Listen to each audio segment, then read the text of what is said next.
Good morning, students. Today we'll study one more organ called leaf. So the leaf are lateral, flattened structures present on the stem which are developed from the nodes. I told you on the stem we have certain regions from where the leaf arises, and those regions are called as nodes. If you see, if this is a stem and if this is a point from where leaf arises, so this point you call it as a nodal region, and the distance between two nodes we referred it as internodes. So it is from the nodal region, these lateral flattened structure present on the stem, you call it as a leaf, and the leaf also has the buds in its axial region which will develop into a branch. And they will have the buds in their axial region, so which develop into branches. So let us talk different parts of the leaf. The first part you call it as a leaf base. So the part of the leaf which is attached to the stem, you call it as a leaf base. See, this is a leaf, and if this is a stem, this portion from where the leaf are arised, or from the region, the part of the leaf which is attached to the stem. So this is our stem, and the tip of the leaf which is attached to the stem region, you call it as a leaf base. In case of dicot plants, here at the leaf base you can see a small leaf-like structures which are present, and these leaf-like structures are called as stipules.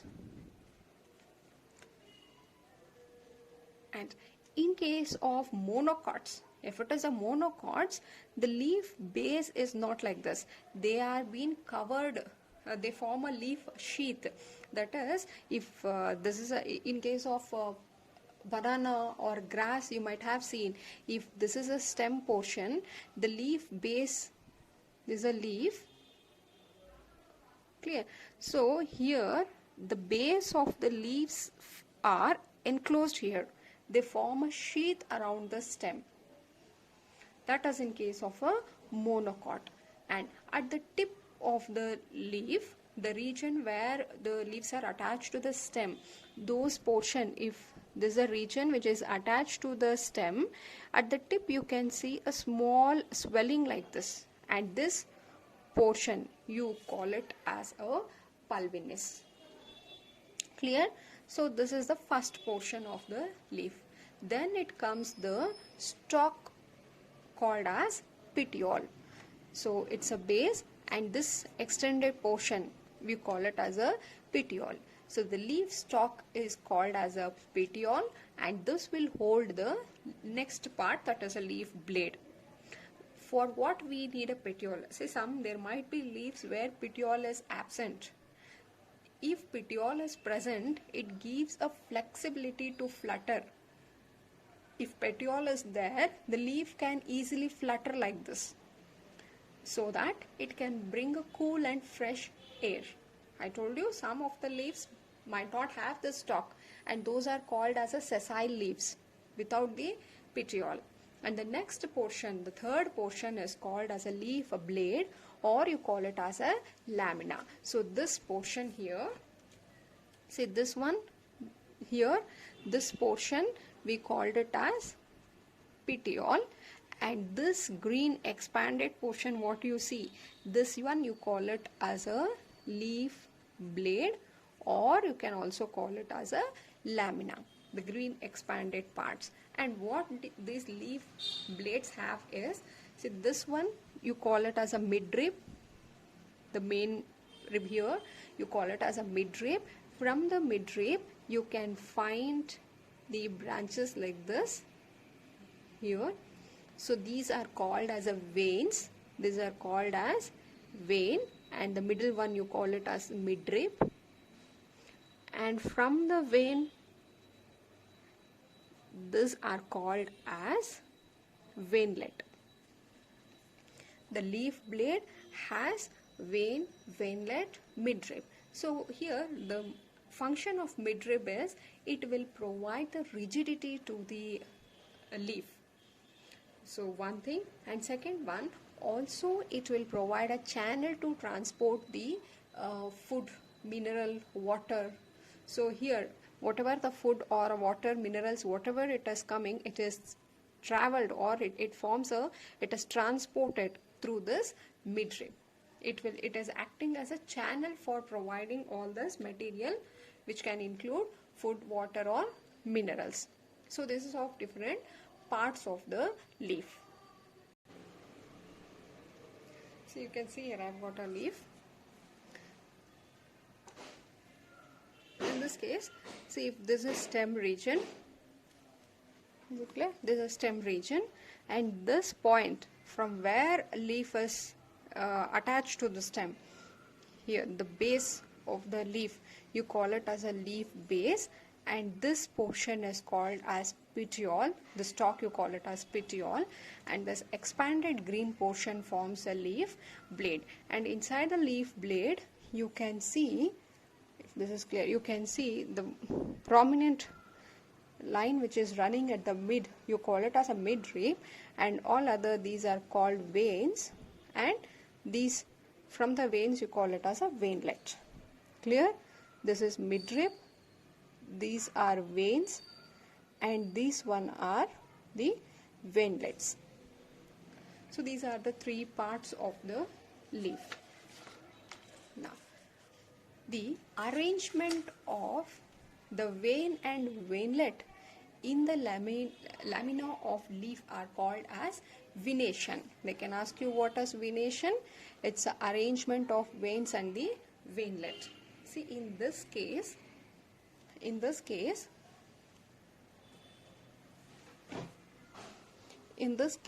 if you see,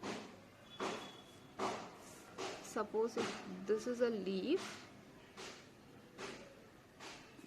there's a midrib, and these are all the veins, and from the veins you can see the veinlets. These arrangement of veins and veinlet in the leaf, you call it as venation, but there are two types of venation. One is this type, you call it as a reticulate venation. You can see like a network, a mesh like arrangement of vein and veinlet, you call it as a reticulate venation. And the second type is called parallel venation. This is common in case of dicot plant. The parallel venations are seen in case of monocot. If you see a maize or a grass, the leaves are somewhat like this. These are the leaves.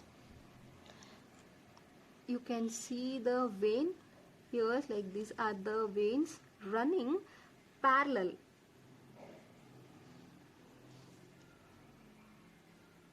They are parallel like this. In this case, the vein and veinlets form a network, a mesh-like structure. You call it as reticulate venation. In parallel venation, the veins are running parallel like this without forming such network, and this is common in case of monocot. So these are the two types of venation. Observe any monocot plant, you will know the difference between the reticulate and parallel venation. Moving on to the types of leaf. There are two types called simple leaf and a compound leaf. Now simple leaf meaning there is one lamina for one petiole. In this case also you can see there is one leaf blade for one petiole. If it is this way, you call it as a simple. Compound is when you can see number of leaflet. Under compound, again there are two types called pinnately compound. In case of pinnately compound, you can see here there is a ranches. This you call it as a ranches, and the leaflet arises in two rows on the ranches or the branches of ranches. See, if this is a ranches, you can see there is one leaf here. Leaf arise in the two rows like this. This is called as pinnately compound. See, in this case, if you see here, If you see here,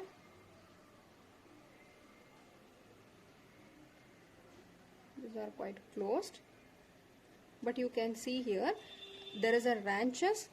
On the branches on the either side you can see leaves are arising, and this is an example for pinnately compound one. In case of palmately compound, the leaflet develops from almost a common level. See here,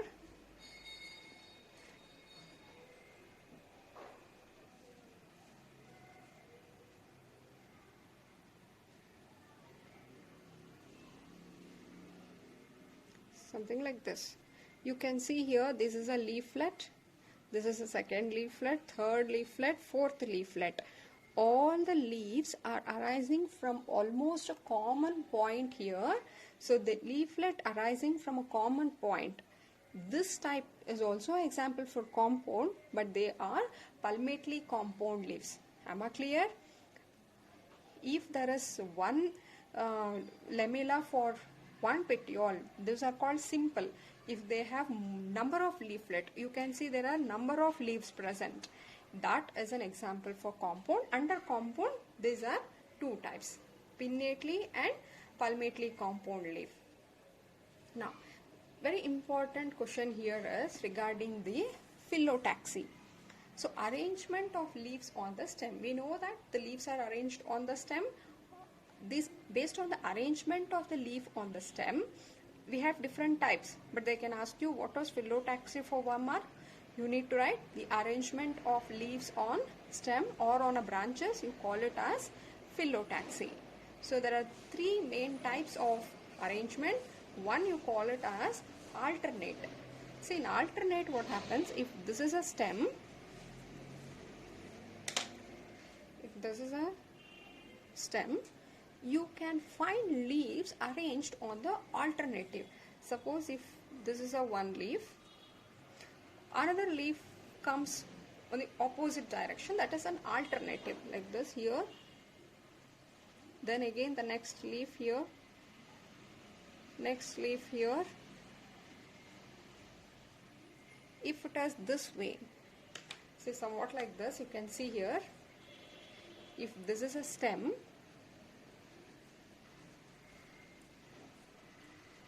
is it visible? If this is a stem, you can see one leaf is arising from here, the second leaf is from here, then it is a third one, then it is a fourth one.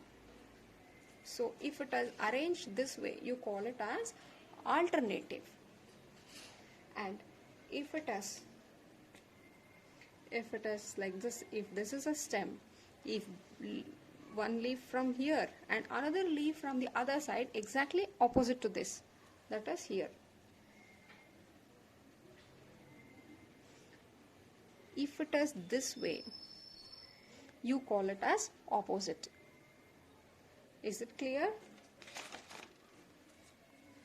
In alternative, this is a stem and here is one leaf. Here is our second leaf like this. Then comes third. This type is called as alternative. In the second type, if this is a stem, here is one leaf, exactly opposite to this, you can find the one more leaf here.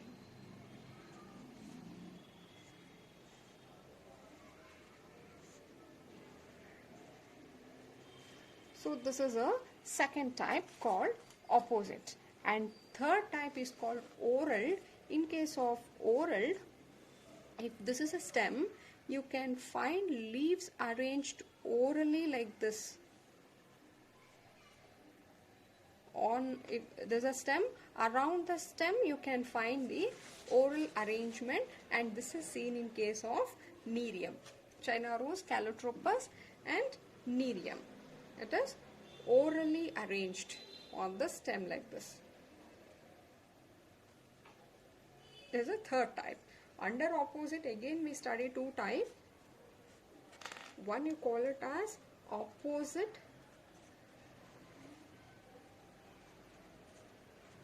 decussate and opposite superposed. See, in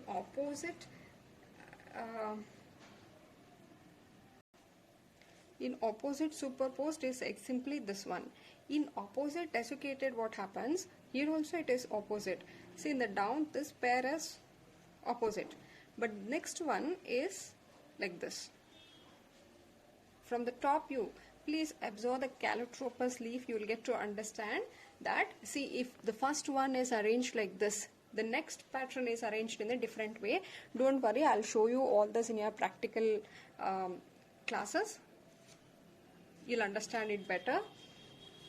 So these are all different types of arrangements of the leaves on a stem. Clear? And then finally, the modifications of leaf. See, now here we know what is the main purpose of the leaf. The main purpose of the leaf is for photosynthesis, because these are the one which will have the chlorophyll pigment. So presence of this, due to presence of this chlorophyll pigments, they are mainly involved in photosynthesis, that is preparing their food. Apart from photosynthesis, the leaves are modified to perform different function as well.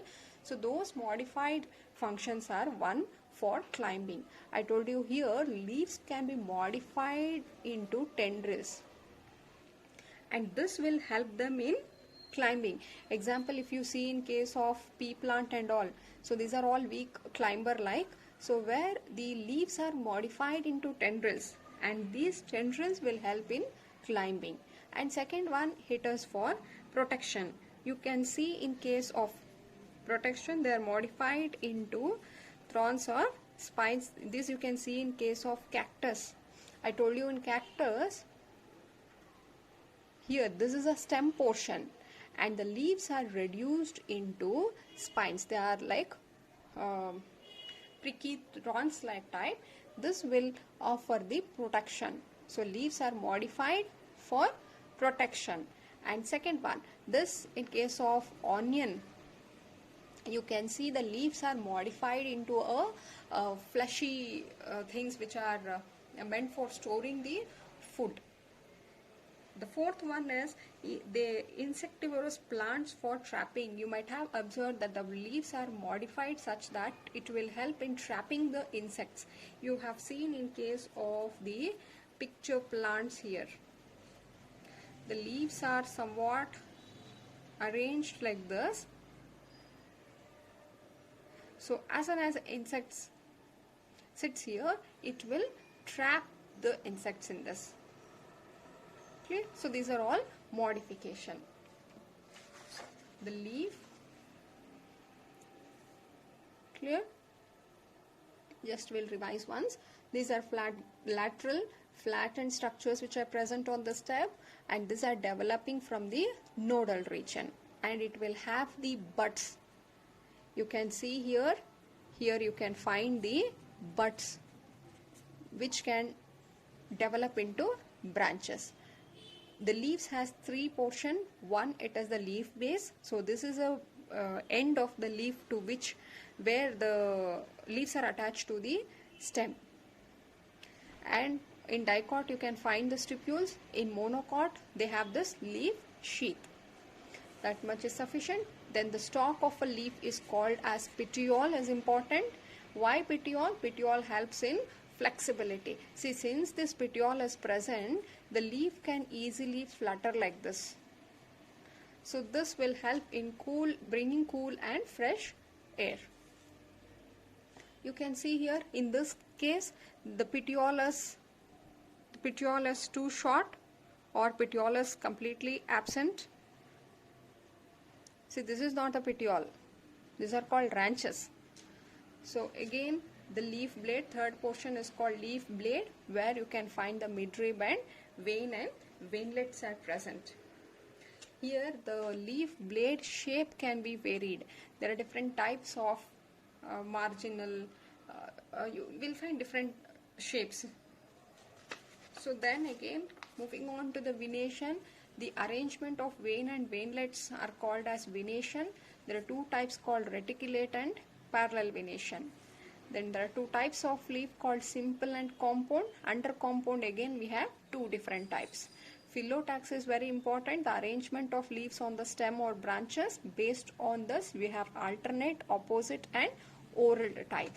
The main function of the leaf is photosynthesis. Apart from that, they are also modified for climbing, for protecting, for storing food and to trap the insects. Clear? This is all about the leaf. Yes, thank you.